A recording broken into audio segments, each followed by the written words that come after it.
Hello 10th class. प्रश्नावली 1.3 में आपका स्वागत है। क्या खूब कहा है किसी ने, मंजिल उन्हीं को मिलती है जिनके सपनों में जान होती है। मंजिल उन्हीं को मिलती है जिनके सपनों में जान होती है। पंख से कुछ नहीं होता, हौसलों से उड़ान होती है। हौसलों से उड़ान होती है मतलब अगर आप चाहते हैं कि आपको मंजिल मिले, आपकी मंजिल है 100 आउट ऑफ 100 इन मैथ, तो आपको क्या करना होगा? आपको हौसला रखना होगा, हिम्मत दिखानी होगी, पढ़ना होगा, डेडिकेशन दिखानी होगी। सिर्फ सपने देखने से या 10th क्लास में आ जाने से कुछ नहीं होगा। पंख होने से कुछ नहीं होता। उड़ान तो आपके हौसलों से होती है, आपकी मेहनत से होती है, और इस मेहनत में मैं आपके साथ हूँ। तो अब हम चलते हैं इसके पहले प्रश्न पे। प्रश्नावली 1.3 का पहला प्रश्न क्या बोलता है? सिद्ध कीजिए कि √5 एक अपरिमेय संख्या है। ठीक है, तो मैक्सिमम बच्चों को ये प्रश्न बहुत ही मुश्किल दिखाई पड़ता है। ठीक है, सबसे पहले मैं आपको इसका एक रोड मैप बता देती हूँ।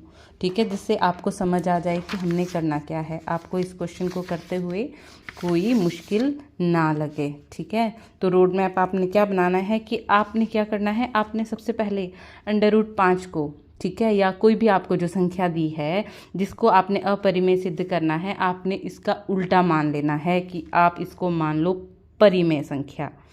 हम क्या करते हैं, इसको परिमेय संख्या मान लेंगे। क्या मान लेंगे? परिमेय संख्या। अगर हम ये सिद्ध कर देते हैं कि ये परिमेय संख्या नहीं है, तो ये भी सिद्ध हो जाएगा कि ये परिमेय नहीं है, तो ये क्या है? एक अपरिमेय संख्या है। ठीक है, अगर ये परिमेय संख्या है तो ये संख्या, इसको हम जो है इस तरीके से लिख सकते हैं a/b, जहाँ a और b दो पूर्णांक है जिनके बीच में कोई भी कॉमन संख्या नहीं है। ठीक है, तो कोई भी कॉमन संख्या नहीं है, तो ये जो है सहअभाज्य संख्या है। ठीक है, तो a और b में एक के अलावा कोई भी उभयनिष्ठ गुणनखंड नहीं है। हम क्या करेंगे कि इसको इस तरीके से लिख देंगे। सबसे पहले तो हम इसको वर्ग कर देंगे। वर्ग करने से क्या होता है? अंडर रूट हट जाएगा, तो ये बन जाएगा 5, ये आ जाएगा a²/b²। ठीक है, तो आप इसको इस तरीके से भी लिख सकते हैं कि a² एक तरफ आ जाएगा और b² 5 से हो जाएगा गुणा। ठीक है, तो ये आ जाएगा a² 5b² के बराबर। तो इससे आपका हो जाएगा कि जो 5 है, 5 a² को, ठीक है, ये यहाँ पे आ जाएगी, a को विभाजित करती है तो कोई संख्या आएगी। ठीक है, तो इसका अर्थ है कि 5 जो है a² को विभाजित करेगी, तो 5 जो है वो a को भी विभाजित करेगी। ठीक है, 5 a² को विभाजित करेगी। ठीक है, तो वो 5 a को भी विभाजित करती है। अब आपने क्या करना है, आप लिख सकते हैं a जो है, क्योंकि ये 5 इसके विभाजन में आता है, तो ये ये इसका एक गुणनखंड भी होगा, तो इसको 5c के रूप में भी लिख सकते हैं। आपने 5c के रूप में लिख सकते हैं। फिर आप इसको स्क्वायर करेंगे तो a² जो है वो 25c² के बराबर आ जाएगा। आपके पास a² किसके बराबर भी था? a² जो था वो 5b² के बराबर भी था। अब आपने क्या करना है, a² की जगह पे इसका मान 5b² रख देना है। ठीक है, 5b² 25 के बराबर आ गया, 25c² के, तो इसका मतलब होगा ये b² निकालना है अपने खाली, तो ये क्या जाएगा, इसके भाग में चला जाएगा। यहाँ पे गुणा हो रहा है, दूसरी तरफ आके ये हो जाएगा भाग, तो ये आ जाएगा 5c², b² जो आ गया 5c² के बराबर आ गया। तो इसका मतलब क्या हुआ कि 5 जो है वो b² को भी विभाजित करता है, 5 जो है वो b को भी विभाजित करेगा। ठीक है, ठीक है, जो 5 है वो b² को भी विभाजित करता है, तो वो b को भी विभाजित करेगा। तो हमारे पास इससे, ठीक है, यहाँ पे हमारे पास आया था ये जो आया था, यहाँ से हमारे पास आया था कि 5 जो है वो a को विभाजित करता है। इसका मतलब है 5 जो है वो a का गुणनखंड है। ठीक है, कोई भी संख्या जो उसको विभाजित कर देती है वो उसका गुणनखंड भी होती है। ठीक है, और ये जो है 5b का भी गुणनखंड है। ठीक है, तो इन दोनों का ये 5 जो है वो कॉमन गुणनखंड आ गया। पर हमने तो शुरू में माना था कि ये a और b ऐसी संख्याएं हैं जिनका एक के अलावा तो कोई जो अभाज्य गुणनखंड है ही नहीं। ठीक है, तो इससे क्या सिद्ध हो गया कि हमने तो माना ही गलत था। ठीक है, हमने जो है हमारी कल्पना गलत थी। ये कल्पना क्यों आई? क्योंकि हमने इसको परिमेय मान लिया था। तो इसका अर्थ ये हुआ कि ये परिमेय संख्या नहीं है। तो ये परिमेय संख्या नहीं है तो ये क्या होगी? एक अपरिमेय संख्या। तो इससे सिद्ध हो जाएगा कि ये जो √5 है ये है आपकी अपरिमेय संख्या। आई होप आपको समझ आ गया होगा। ठीक है, अपरिमेय संख्या इस तरीके से ये सिद्ध हो जाएगी। तो ये इसका एक रोड मैप था। ठीक है, हमने क्या किया, हमने 2 ऐसे अंक लिए, पूर्णांक लिए, उसको a/b के रूप में करके और हमने जो हमारे पास संख्या थी उसके बराबर रखा। और a और b ऐसी संख्या थी जिसका 1 के अलावा कोई उभयनिष्ठ गुणनखंड नहीं था। पर जब हमने इसको सॉल्व किया तो हमारे पास 5 उभयनिष्ठ गुणनखंड आ गया, जो हमारी कल्पना के बिल्कुल विपरीत है। ठीक है, उल्टा है। तो हमारी कल्पना भी गलत ही होगी। तो इससे सिद्ध हो जाएगा ये एक अपरिमेय संख्या है। तो अधिक बातें ना करते हुए चलो हम क्वेश्चन को कर लेते हैं। ये इसके इंपॉर्टेंट स्टेप थे, बस अब कुछ नहीं करना है। इसको हमने एक क्रमबद्ध रूप में लिख लेना है। ठीक है, तो हमने क्या करना है, इसको किस तरीके से हल करना है। हल माना, ठीक है, माना √5 एक परिमेय संख्या है। ठीक है, परिमेय संख्या हमने इसको मान लिया। माना √5 एक परिमेय संख्या है। जब इसको परिमेय संख्या माना तो हमारे पास जो a और b जो है, a और b 2 पूर्णांक है। 2 पूर्णांक हैं। क्या है? 2 पूर्णांक हैं। ठीक है, जिनमें केवल एक उभयनिष्ठ गुणनखंड है। एक उभयनिष्ठ गुणनखंड है। ठीक है, और ये किस तरीके से है? ये किस तरीके से है? √5 बराबर है a/b के रूप में है। ठीक है, √5 कैसे है? a/b के रूप में, जहाँ पे b आपका 0 नहीं है। ठीक है, b आपका 0 भी नहीं है और a और b के बीच में जो उभयनिष्ठ गुणनखंड है वो केवल 1 है। अब आपने क्या किया था? आपने करना है दोनों तरफ वर्ग करने पर। दोनों ओर वर्ग करने पर, जब दोनों तरफ वर्ग करेंगे तो ये √5 का वर्ग हो जाएगा, ये a/b का वर्ग। तो ये आ जाएगा। अब मैंने आपको बताया था कि √5 को √5 से जब गुना करते हैं, या किसी भी संख्या को √√ से गुना करते हैं तो ये संख्या आ जाती है। ठीक है, वो कैसे आती है? क्योंकि √ जो है वो 5 × 5 हो गया, और √ का अर्थ होता है आपका पावर में 1/2। ये पावर में 2 आ गया, 5 की पावर 2, तो ये कट जाएगा, 5 की पावर 1 रह जाएगा। ठीक है, ये 5 ही होता है ना। तो इस तरीके से आपका ये आया था। अब आपने क्या करना है, आपने जब इसको सॉल्व किया तो ये 5 बराबर है, क्या आ गया आपका? 5 बराबर है a²/b²। आप इसके बटे में 1 लिख सकते हैं, तो आपका ये क्या बनेगा? ये यहाँ वज्र गुना हो जाएगा, ये यहाँ, तो ये हो जाएगा a² बराबर है 5b²। ठीक है, इससे हमारा क्या, इसको हम समीकरण 1 भी मान सकते हैं। इससे हमारा क्या आता है कि 5b² को विभाजित करता है, क्योंकि देखो 5 जो है a² को विभाजित करेगा। किसको विभाजित करेगा? जो यहाँ पे है ये 5 आपको दिख रहा है, आप देख सकते हैं कि a² किस तरीके से है, वो b² में 5 को गुना करने पे आ रहा है। तो इसका मतलब हुआ कि आप अगर b² कोई संख्या है, जब उसमें 5 गुना करते हैं तब आपका a² आ रहा। ठीक है, तो इसका मतलब हुआ कि 5 a² को विभाजित करता है, विभाजित करता है। ठीक है, तो 5 जो है वो a को भी विभाजित करेगा, a को भी विभाजित करेगा। आपने पूरा लिखना है। ठीक है, करेगा। तो इससे हम क्या लिख सकते हैं कि a जो है कोई भी संख्या, अब 5 से तो वो गुना होगी ही, तो b² जो हम इसको लिख सकते हैं a बराबर है 5c के बराबर, क्योंकि 5 जो है वो a का एक गुणनखंड आ गया। ठीक है, तो मैं इसको a बराबर है 5c भी लिख सकती हूँ। फिर मैं इसको क्या करूँगी, दोनों तरफ वर्ग कर लेती हूँ। दोनों ओर वर्ग करने पर, ठीक है, तो दोनों तरफ वर्ग किया तो आपका आ गया a² बराबर है 5 का वर्ग आ जाएगा 25c²। ठीक है, आपका ये आ गया।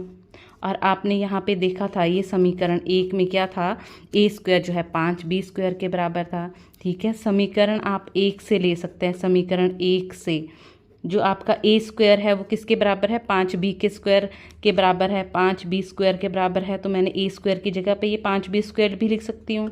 तो ये 25c², ये मैंने बाकी दूसरा साइड वैसे ही लिख दी। और ए स्क्वायर मेरा 5b² के बराबर था, मैंने क्या कर दिया, उसको ऐसे लिख दिया। अब मैं दोनों तरफ अगर 5 से भाग कर देती हूँ तो मेरा ये बनेगा b²। 5 से 5 कट जाएगा और ये 5 25 पे कटे, 25 जो है 5 पे कटेगा, तो b² बराबर है 5c²। तो इससे मेरा बनता है कि ये जो 5 है वो b² को भी विभाजित करता है, 5 b² को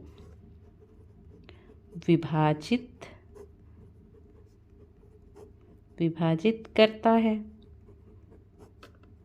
ठीक है, तो 5 आपका b को भी विभाजित करेगा। ठीक है, 5 आपका b को भी विभाजित करेगा। ठीक है, अतः 5 a और b का क्या आ गया, उभयनिष्ठ गुणनखंड। 5 a और b का उभयनिष्ठ गुणनखंड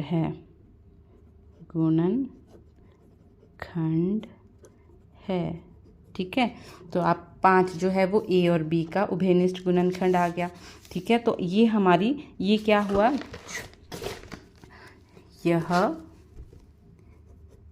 यह कल्पना का विरोधाभास है। हमारी कल्पना जो हमने ए और बी को ऐसे माना था कि जिसका उभयनिष्ठ गुणनखंड केवल एक है, यह हमारी यह कल्पना का विरोधाभास आ गया, विरोधाभास है। ठीक है, अतः हमारी कल्पना जो है वो गलत है। अतः हमारी कल्पना गलत है कि √5 एक परिमेय संख्या है। ठीक है, अगर हमारी ये कल्पना गलत है कि √5 एक अपरिमेय संख्या, एक परिमेय संख्या है, तो अतः सिद्ध होता है, अतः सिद्ध होता है कि √5 एक अपरिमेय संख्या है। ठीक है, तो ये एक बहुत ही इम्पॉर्टेंट क्वेश्चन था। आई होप आपको ये समझ आ गया होगा। मैं आपको क्विकली रिकैप करा देती हूँ। हमने सिद्ध करना था कि √5 एक अपरिमेय संख्या है। ये बहुत इंपॉर्टेंट क्वेश्चन है और बहुत बारी पेपर में पाया जाता है। ठीक है, आपने क्या करना है, अगर आपको इसको अपरिमेय संख्या बनाना है तो सबसे पहले आपको इसके अपोजिट मान लेना है कि माना √5 एक परिमेय संख्या है। आपने 2 पूर्णांक लेने हैं जिनका केवल एक उभयनिष्ठ गुणनखंड था। ठीक है, आपको इसको लिखना है √5 a/b के रूप में लिखना है। b जो है वो 0 नहीं हो सकता। फिर दोनों तरफ वर्क किया तो इससे आपके पास आया कि 5 ऐसी संख्या है जो a² को विभाजित करती है। तो a² को हम 5c के बराबर लिख सकते हैं। ठीक है, तब दोबारा से वर्ग लिया तो आपके पास आ गया जो 5 है वो b² को भी विभाजित करता है। इससे क्या आया, आपके पास 5 a और b का उभयनिष्ठ गुणनखंड है। परंतु ये तो हमने कल्पना में माना था कि हमारा ए और बी में एक के अलावा कोई भी गुणनखंड नहीं है। तो ये हमारी कल्पना का विरोधाभास है कि √5 एक परिमेय संख्या है। तो सिद्ध हो जाता है कि ये परिमेय नहीं, यह एक अपरिमेय संख्या है। तो आई होप आपको ये क्वेश्चन समझ आ गया होगा। ठीक है, अगर आपको ये क्वेश्चन समझ आ गया होगा तो आप इस चैनल को लाइक और सब्सक्राइब जरूर करते चलें। ठीक है, प्रश्नावली 1.3 का दूसरा प्रश्न है, आपने सिद्ध करना है कि 3 + 2 √5। ठीक है, 3 + 2 √5 एक अपरिमेय संख्या है। तो जैसे आपने फर्स्ट प्रश्न किया, सबसे पहले इसको हल करते हुए आपने इसको मान लेना है एक परिमेय संख्या माना। ठीक है, 3 + 2 √5 एक क्या है, आप मान लेते हैं इसका, ये एक परिमेय संख्या है। ठीक है, परिमेय संख्या है। तो कोई भी परिमेय संख्या अगर होगी तो वहाँ पे हमारे पास a और b, ऐसे a और b दो पूर्णांक भी होंगे। a और b दो पूर्णांक हैं, दो पूर्णांक हैं जो सह अभाज्य होते हैं, जो सह पूर्णांक हैं, जो सह अभाज्य का मतलब सिर्फ उनके बीच में केवल एक ही उभयनिष्ठ गुणनखंड है, एक। ठीक है, सह अभाज्य हैं। और b जो है वो 0 नहीं है क्योंकि ये बटे में होता है। कैसे होता है? 3 + 2√5 इस तरह है कि इसको a/b के रूप में लिख सकते हैं। b अगर 0 होगा तो ये भी आपका इन्फिनिटी बनेगा, ये आपका नहीं हो सकता। तो आपने क्या करना है, आपको पता है √5 एक परिमेय संख्या है, आपने इसको थोड़ा सा हल कर देना है। ठीक है, तो आपका ये 2 √5 को एक तरफ रख लिया और ये आपका 3 दूसरी तरफ आएगा, ये बराबर के दूसरी तरफ आके माइनस में बदल जाएगा। ठीक है, आपको पता है ये बराबर ऐसी नदी है जो सभी के निशानों को उल्टा कर देती है, प्लस को माइनस, माइनस को प्लस, गुणा को भाग में। तो ये बन जाएगा -3। ठीक है, और ये जब आपको इसको सॉल्व करेंगे तो यहाँ पे √5 बराबर है, ये आपको का ये आ जाएगा a/b -3। ये आपका यहाँ पे गुणा हो रहा है, यहाँ पे आके ये पूरे समीकरण से हो जाएगा भाग। आप चाहे तो इसको थोड़ा सा सॉल्व करके भी लिख सकते हैं कि ये आपका हो जाएगा, इसको सॉल्व करेंगे तो ये बन जाएगा b, इसका एलसीएम आ जाएगा। ठीक है, b एलसीएम हो जाएगा, ये इससे गुणा होगा तो ये आ जाएगा आपका a, यहाँ पे हो जाएगा ये 3b। ठीक है, और 2 से b गुणा करके 2b बन जाएगा। ठीक है, अब क्योंकि आपके पास जो है a और b सह अभाज्य पूर्णांक है तो a - 3b/2b, जो भी आपके पास ये राइट हैंड की साइड है, इस हाथ की तरफ है, तो ये भी क्या होनी चाहिए? परिमेय संख्या। ठीक है, इसका मतलब क्या हुआ? a - 3b/2b एक परिमेय संख्या है। a/b परिमेय संख्या, तो ये भी एक परिमेय संख्या है। ठीक है, हमने क्योंकि माना था, ये तो हमने माना ही था क्योंकि एक परिमेय संख्या है तो √5 एक परिमेय संख्या होनी चाहिए, एक परिमेय संख्या है। ठीक है, परंतु √5 एक अपरिमेय संख्या है, एक अपरिमेय संख्या है। ये होनी तो चाहिए क्योंकि ये इसके बराबर है, ये परिमेय है तो ये भी परिमेय होनी चाहिए, पर ये हमने सिद्ध कर ली √5 क्या है? एक अपरिमेय संख्या है, परंतु √5 एक अपरिमेय संख्या है। ठीक है, इसलिए हमारी कल्पना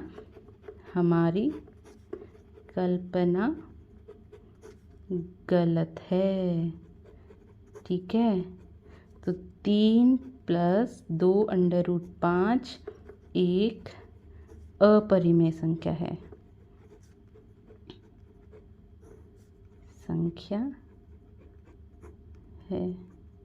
ठीक है, 3 + 2 √5 एक अपरिमेय संख्या है। तो let's quickly get recap this question. हमने क्या करना था? इसको अपरिमेय संख्या सिद्ध करना था। तो सबसे पहले हम इसके उल्टा मान लेते हैं, इसको परिमेय संख्या माना जहाँ हमारे पास a और b दो पूर्णांक होंगे जो सह अभाज्य होंगे, मतलब इसमें एक के अलावा कोई और भी गुणनखंड नहीं हो सकता। b आपका 0 भी नहीं हो सकता। 3 + √2 a/b के बराबर आएंगे। इसको हम पुनर्व्यवस्थित करते हैं तो हमारे पास √5 जो है वो इस तरीके से आएगा। a और b जो है परिमेय संख्या है तो a - 3b/2b भी आपका परिमेय संख्या होना चाहिए। ठीक है, और ये आपका परिमेय संख्या, तो इसका मतलब इसके बराबर जो √5 है ये भी परिमेय संख्या होनी चाहिए, पर √5 हमने पहले ही सिद्ध किया था ये एक अपरिमेय संख्या है, तो इसका मतलब है हमने गलत माना है, हमारी कल्पना भी गलत है, ये एक अपरिमेय संख्या होगी।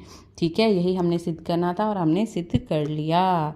ठीक है, तो अतः सिद्ध है, आप लिख सकते हैं यहाँ पे, अतः सिद्ध है कि 3 + 2 √5 एक अपरिमेय संख्या है।